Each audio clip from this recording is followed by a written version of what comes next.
Hello दोस्तों, मैं विक्रम कुड़लिया आज आपके सामने अकबर और बीरबल के किस्से से एक नई कहानी लेकर पेश हूँ।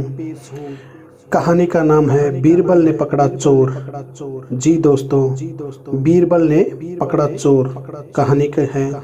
आप सभी जानते हैं कि बीरबल की चतुराई से सभी हैरान थे। जब भी कोई परेशानी होती तो बीरबल को ही याद किया जाता था। जब कोई समस्या आती तो बीरबल को ही हल निकालने के लिए कहा जाता। एक बार राजा अकबर के प्रदेश में चोरी हुई। चोर ने एक व्यापारी का बहुत ही कीमती सामान चुरा लिया था। व्यापारी यह तो जानता था कि चोर उसके 10 नौकरों में से एक है, लेकिन कौन है यह तो पता नहीं लगा पा रहा था। चोर को पकड़ने के लिए व्यापारी राजा अकबर के पास गया और उसने अपनी परेशानी बताई। राजा जानते थे कि इस व्यापारी की समस्या का हल सिर्फ एक ही इंसान के पास है, वो है बीरबल। राजा ने कहा, क्यों न बीरबल की मदद ली जाए। व्यापारी बीरबल के पास गया और उसने बीरबल को सारी बातें बताई। बीरबल ने भी व्यापारी को मदद का आश्वासन दिया और सिपाहियों से कहा कि सभी 10 नौकरों को पकड़कर जेल में डाल दिया जाए। सिपाहियों ने सभी नौकरों को पकड़कर जेल में डाल दिया।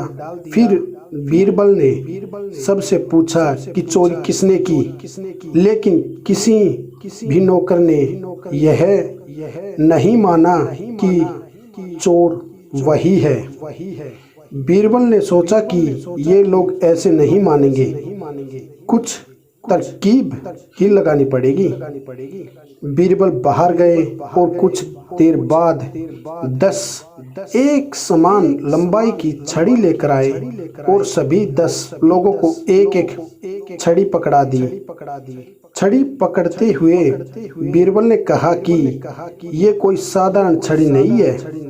जिस भी इंसान ने चोरी की होगी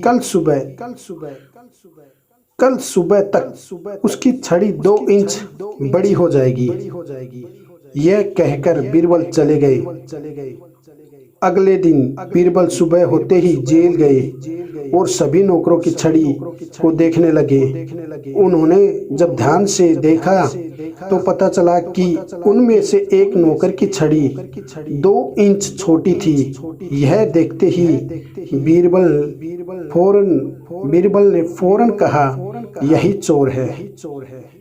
व्यापारी असमंजस में था। उसने बीरबल से पूछा कि कैसे उन्हें पता चला कि चोर वही है। बीरबल ने कहा कि मैंने कल सबको कहा था कि ये छड़ी मामूली नहीं है।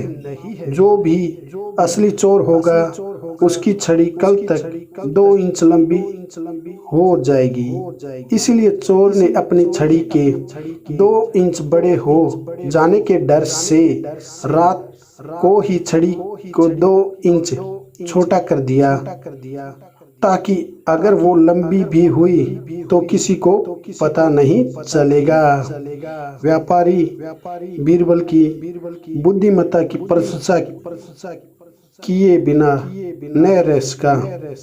दोस्तों, अगर कहानी आपको अच्छी लगे तो प्लीज़ खिया शर्मा चैनल को लाइक, शेयर एंड सब्सक्राइब करना।